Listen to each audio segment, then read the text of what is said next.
Ito ang kwento ni Juan Pusong at ng kanyang mahiwagang palaka.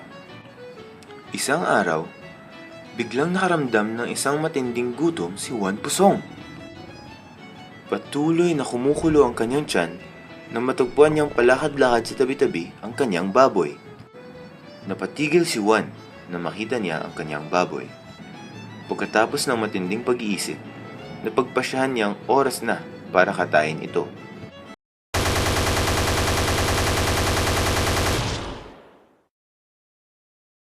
Nang makatay na ang baboy, dali-dali siyang gumawa ng apoy upang maihanda ang kanyang pagkain. Dahil magaling siya gumawa ng apoy, agad niyang naluto ang baboy at nakapagluto din siya ng kanin. Nang maihanda na ang pagkain, tuloy-tuloy lamang niyang nilamon ang mga ito hanggang sa siya ay mabusog ng todo. Ngunit nang matapos siyang kumain, napansin niyang masyado palang madami ang pagkain na naihanda niya. Napakadami ng sumobra na pagkain na nagawa nitong makapuno ng 7 banga para sa baboy at 7 banga para sa kanin. Teka, bakit 6 lang yan? Sabi ko 7. Ayan. Sa dami ng natirang pagkain, ay hindi malaman ni Juan kung anong gagawin dito. Kaya't napagpasyahan niyang ilibing na lamang ito sa buhangin.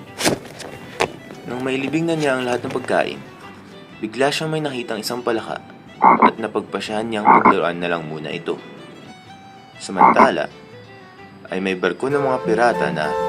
Ay, teka, sabi ko barko, bakit bibe yan? Sir, ubos na daw po yung budget. Yan na lang daw yung gamitin na barko. Ha? Sige na nga. Tulad ng sinasabi ko kanina, may barko ng mga pirata na paparating sa isla ni Juan Pusong. Habang sila ay dumadaong, si Juan ay masayang pinaglalaroan ang kanyang nakitang palaka. Nakita ng mga bagong dating na pirata si Juan na abalang-abala sa isang palaka at nilapitan ito. Anong pangalan mo? Bakit abalang-abala ka sa palaka na yan, iho? Napatigil sa paglalaro si Juan at tumingin sa mga pirata nang may kislap sa kanyang mga mata. Juan Pusong po, abay, mahiwaga itong palaka ko. Kung saan man tumalon, may pagkain matatagpo. Nagulat ang mga pirata sa pahayag ni Juan. Ngunit hindi sapat ang sabi-sabi lamang upang mapaniwala sila dito. Panoorin ng inyong makita. Ang palakang ito ay tunay na may hiwaga. At sa pagkasabi nito, pinakawalan ni Juan ang palaka at pinatalon-talon sa lugar kung saan niya inilibing ang mga banga na puno ng pagkain. Nang ipahukay ang lugar na tinulanan ng palaka, ay laking sorpresa ng mga pirata nang may makitang mga banga na puno ng pagkain. Ipinamigay ni Juan ang mga nahukay na pagkain sa mga pirata at sila'y masayang kumain. Nang sila'y mabusog, napagpasyahan ng mga pirata na nais nilang magmay-ari ng mahiwagang palaka ni Juan. Ano ang presyo, magaling na bata, upang ibigay mo sa amin ang iyong palaka?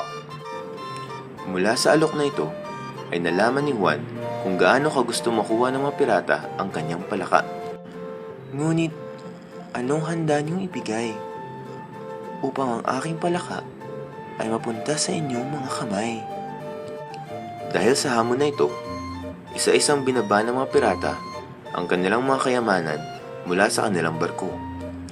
Nang tuluyan ng maubos ang laman ng barko, napagpasyahan ni Juan na sapat na itong kabayaran at saka binigay ang palaka sa mga pirata. Sa sobrang tuwa, ay agad-agad na sumakay ang mga pirata sa kanilang barko upang bumalik sa kanilang isla. Pagkatapos ng kanilang paglalakbay, naisipan nilang gamitin ang mahiwagang palaka upang supilin ang kanilang matinding gutom mula sa biyahe. Ngunit, laking gulat na lamang nila nang wala silang mahanap na ni isang butil ng bigas mula sa mga tinulanan ng palaka. Saka lamang nila nalaman na naisahan pala sila ni Juan Pusong. Puno ng galit ay mabilis silang sumakay muli sa kanilang barko upang balikan ang isla ni Juan Pusong. Samantala, sa kanyang isla ay masayang nagmumuni-muni si Juan tungkol sa mga bago niyang kayamanan. Nang biglang dumating ang mga pirata at bigla siyang pinalibutan. Ngunit, hindi matiyak ng mga pirata kung siya nga ang nagbenta ng palaka sa kanila. Kaya tinanong muna nila ang pangalan nito. Hoy, ikaw dyan bata. Sabihin mo pangalan mo kung ayaw mong mapahamak.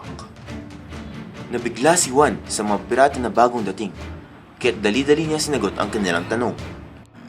Juan Pusong ang aking pangalan. Ano po ba ang inyong kailangan? Sa sagot na ito, ay muling nagalit ang mga pirata at nagsimulang magsigawan tungkol sa pangloloko na ginawa ni Juan sa kanilang mahiwagang palaka. Agad na naalala ni Juan ang mga pirata at mabilis na nag-isip ng diskarte upang makatakas. Mali kayo. Hindi ako ang hinahanap niyo. Ibang Juan Pusong ang sa inyo'y nangloko. Kung kayo ay magmadali, ay baka sakaling maabutan. Siya ay nangangaso sa may paan ng bulkan. Dahil hindi nga talaga maalala ng mga pirata ang tunay na mukha ni Juan at dala na rin ang kanilang galit, ay sinunod nila ang payo nito at dumiretso sa may bulkan. Maraming salamat, iho, sa iyong tulong na payo. Hindi kami aalis doon sa bulkan hanggat hindi nakikita ang hanap naming tao. Nang tuluyan ng makalis ang mga pirata, ay muling nakahinga ng malalim si Juan Pusong. Matagumpay na naman niyang naisahan ang mga pirata at hanggang ngayon, siya ay patuloy na nagpapahinga sa kanyang isla. Wakas.